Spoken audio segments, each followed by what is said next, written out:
Mira el 10, Vero, ¿qué es? 1-10, Vero, chico. 1-10.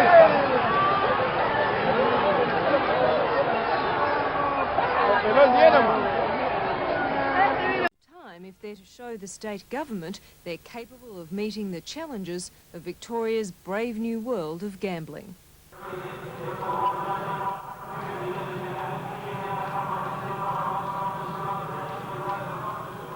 For race fans, there's nothing like the sight of the jockeys' colours and the sound of the clatter of hooves coming down the home straight.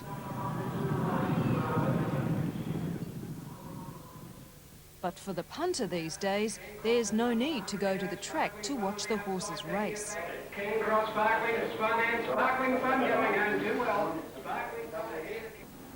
It's pubs like this one just around the corner from the meeting at Caulfield in Melbourne that, along with the recession, is partly to blame for the fall in race crowds. Here you can have a beer, watch the races live on pay TV, have a punt on the horses and a flutter on the gaming machines. The club tried a novel approach to the problem in New South Wales. Let's hit the GG spot.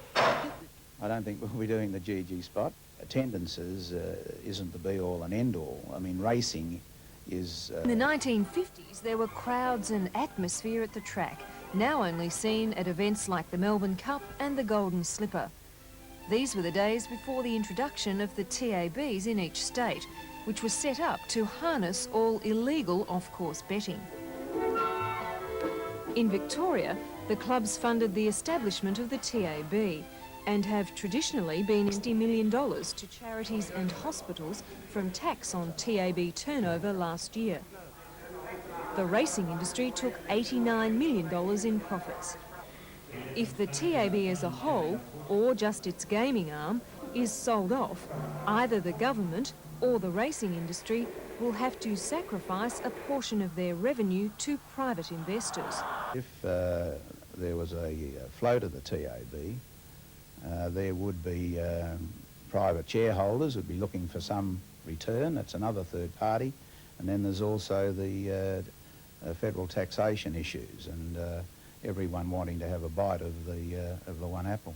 We, in 1993, are looking at this question of the TAB, which has been in the newspapers a lot recently. And in order to show everybody, and in particular the government, that we can run racing well and in a business-like, efficient manner, we should look at the management structure of racing. For 2 years, the racing industry has been working on plans to set up a more representative controlling body. It's a move seen as crucial by the government if it's to hand over the reins of the TAB to the industry. But in a bolt from the blue, the Victoria Racing Club has announced a restructure of its own board in a bid to impress the government and retain control of the industry. 6 serving members are being retired. The new board will have 4 TAB board members as well as 3 new members from other clubs. The Thoroughbred Racehorse Owners Association claimed it was a Clayton's restructuring. It merely puts different names on the seats around the VRC table. The VRC has again set itself up as the racing god. More guarded in his comments is Moonee Valley Racing Club chairman Norman Carline. The VRC has been in control of racing in Victoria since the 19th century. I do think that people in all facets of the racing industry, which is now, as I've said, an industry, it's not a sport, want to be involved and want to have a say. And I think that this is recognised by the VRC and by everybody within racing, and I'm hopeful that we will come to a satisfactory solution to this. The fate of the TAB should be known before Christmas.